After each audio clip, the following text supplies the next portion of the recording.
Hi everyone, we are from Industrial Engineering Department from Adamson University. I am Engineer Sara De La Costa, taking up Masters in Business Administration in PUP Manila. And I'm Engineer Joanna Patrice Gratuito, taking up Masters of Science in Industrial Engineering in the LSU Manila, Philippines. We'll be discussing a research entitled Predicting Consumer Behavioral Intentions in Transportation Network Companies via Structural Equation Modeling. For our research overview, back in 2018, Uber and Grab were the leading competitors of transportation network companies, or also known as TNCs in the Philippines. Both were only 5 years in the industry then, which was basically just new in the market. But with growing economic opportunity and surprisingly disrupted taxi industry in the Ulitin ko sis. Sorry. Ang dami kong bulol. Hindi ko alam bakit kapag hindi ko siya mapindot kanina. Agad, no? Agad. Hindi ko siya,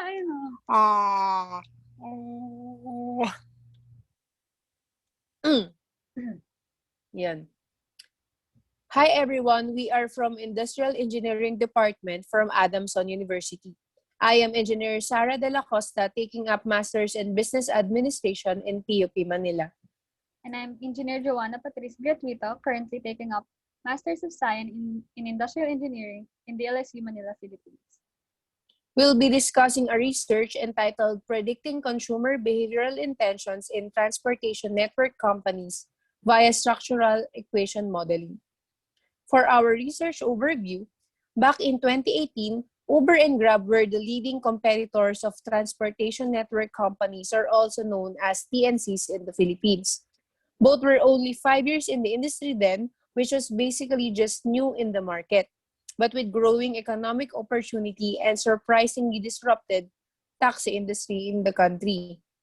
For background of the study, customers base of TNCs has expanded drastically in no time since it costs less, more convenient when it can be used in smartphones, and its apps were designed in great reliability. However, given TNC's lead versus taxi industry in terms of previously mentioned factors, it doesn't guarantee a complacent standing in the market. Focusing on passenger satisfaction, we have gathered its leading constructs, namely sacrifice, which is the entire resources the customers utilize to acquire a certain product or service. Service quality performance, which is simply the value of a service to customer. Service value, consumers' overall assessment on the utility of a product based on perceptions of what is received and what is given. Satisfaction, it is how products and services from the company meets and exceeds the expectation of the customers. And lastly, behavioral intentions, or BI, assumed to capture motivational factors that influence a behavior. For value model, it is the service value that is considered as the central driver for behavioral intentions. For satisfaction model, it is primarily has a direct relationship to BI. Next is the indirect model, which is the influencer of behavioral intentions through the value of satisfaction. Lastly, for Cronin's model, it is a combination of value, satisfaction, and indirect models that are directed to BI, which is developed and used in different industries. For our first problem statement, which of the variables have relative significance to each other? Next, what is the optimal model that fits the consumer's behavioral intentions in TNC? And lastly, in what way does the model of consumer behavioral intentions predict the TNC's market share? For our conceptual framework, we gathered information from TNC customers and drivers by using survey questionnaires incorporating these 5 constructs, which will be formulated through structural equation modeling. With this, we were able to identify the overall consumer behavioral intentions of TNCs and predict its market share in the future. In addressing research questions 1 and 2, we utilize structural equation modeling, or SEM. It is a multivariate statistical analysis technique that is used to analyze structural relationships between measured variables and related constructs. We gathered data from a survey which has a 24-item Likert scale questions to assess each construct in the perspective of the TNC's customers. We conducted a Cronbach's alpha reliability test that resulted to a value of 0.916, which denotes an excellent internal consistency of the items. So there are a total of 400 respondents, as the Sloven's formula suggests, and they are categorized into students, employed, and unemployed. We also conducted interview to further understand the view of TNC riders on the constructs covered by our study. So for the answering the research question number 3, we use the regression fitted line plot using the Minitab 16 software. So it is a curve fitting method that displays the relationship between a predictor and a response. It is used especially when the data gathered do not have a linear relationship. So the response is the frequency of the bookings included in the survey questionnaire. And the predictor is the weighted average of behavioral intentions. To know the reliability of the predicting equation, we conducted a two-sample t-test of the actual and predicted values. So for our hypothesized model, we use the value satisfaction in indirect models presented earlier as the theoretical basis of our specified model. So we assume that all constructs have direct influence to behavioral intentions represented by one-headed arrows. So the circle symbol shows the latent constructs, which are described by the indicators or measured variables presented in box symbol. So the standardized regression weight, or also called the beta weight, denotes the change in every 1 unit of the independent variable. So the effect of the indicator is stronger when the absolute value of the weight is higher. So the positive sign indicates direct proportionality, while the negative sign means inverse proportionality. Sorry. The confidence interval is set at 95%, thus relationship with a p-value greater than 0.05 is eliminated from the model. So in order to validate the model, the suitability of the model, we use the model fit indices. So first is the ratio between minimum discrepancy and degrees of freedom, which must have a value of less than 3.0. The goodness of fit, which must have a value of greater than 0.9. And then the comparative fit index must have a value greater than 0.95.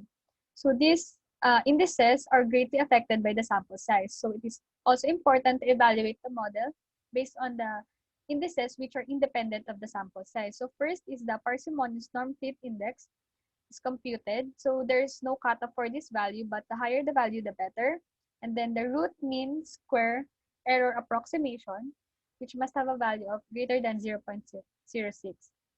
So for the modification of indices, so these are used to assess the potential revisions in the model. So high value indicates a higher effect on the model fit indices. So it suggests that a covariance between service quality performance and sacrifice, and also covariances among error terms. Also, the model suggested that the service value have direct effect on satisfaction. So considering the alteration discussed in the previous slides, the emerging model is created. So since a covariance between service quality performance and sacrifice is present with the parameter estimate of 0.23, the emerging model confirms the findings in related studies that service value is a compromise between sacrifice and quality. Also, the elimination of the direct link of service value and sacrifice to behavioral intention is also supported by literatures which states that price has no direct influence on loyalty and that service value has minimal effect compared to satisfaction. So looking at the standardized regression weights, it can be observed that all relationships are significant at p-value of 0.05.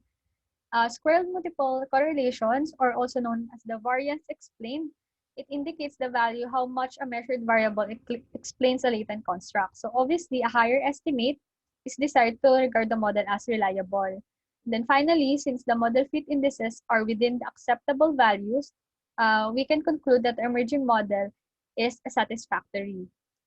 So the emerging model revealed 3 indirect relationships. So this means that 2 or more constructs need to have a mediator in order to influence the behavioral intention. So first is service quality performance to satisfaction to behavioral intention with a beta weight of 0.48.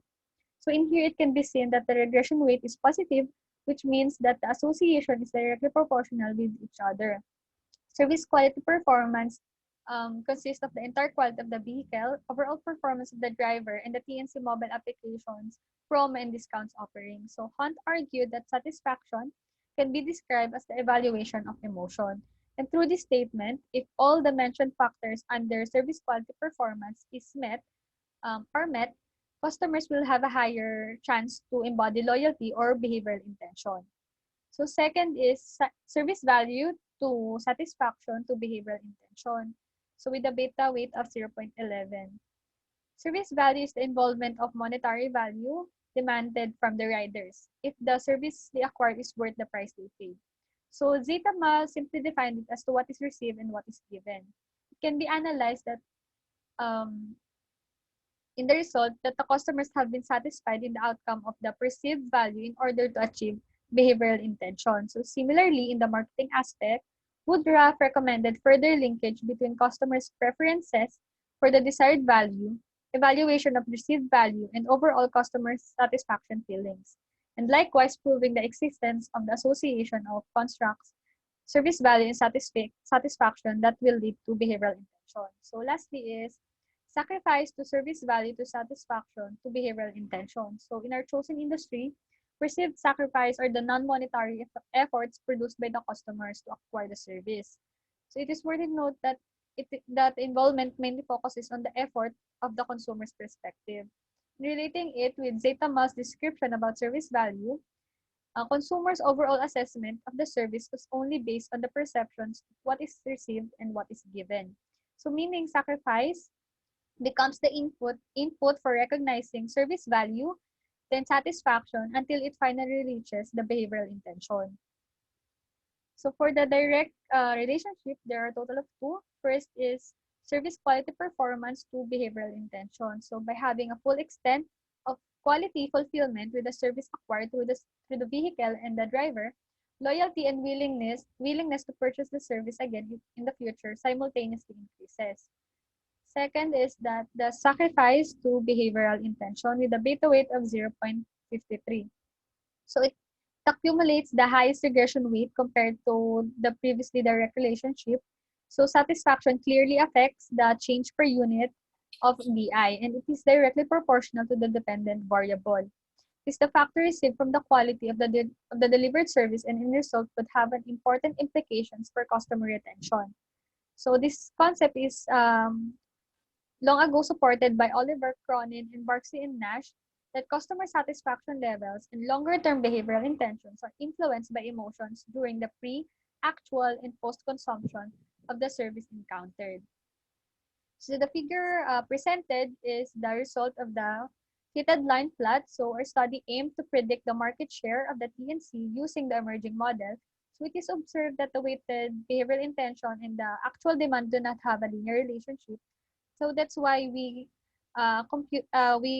come up with this cubic equation wherein the dependent variable y is the representation of the TNC's actual demand, while the independent variable x is the weighted average of behavioral intention. So in order to validate that equation, we use the two sample t-test. We set the p-value at 95%. So since the p-value is greater than the alpha value, we can conclude that the cubic equation may be accepted to effectively predict the market demand. The emerging model proves that service quality, performance, and satisfaction have a direct relationship to BI, and the remaining three constructs have indirect relationship to BI. Then, through the presence of satisfaction, the construct service quality, performance, service value, and sacrifice became influencers to the BI of TNC riders. It can also be concluded by using the two sample t-test, the emerging model is able to predict the market share of the TNC. This study intends to aid the TNCs, its consumers, and future researchers. Since the construct satisfaction is the highest contributor to the overall consumer behavioral intentions, TNCs must strive to be more consumer-driven in the coming years. The industry must advance their efforts in encouraging more riders to provide comments and suggestions to further understand what majority of them necessitates.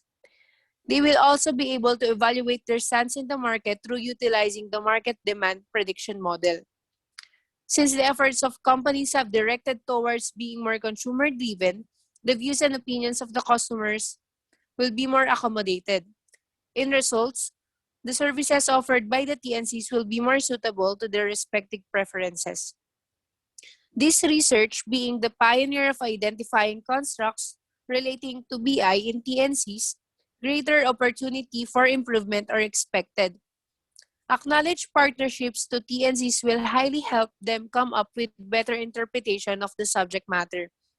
Lastly, they can explore supplementary statistical tools to further strengthen the model and come up with additional constructs for explicit representation of behavioral intentions. That's all. Thank you.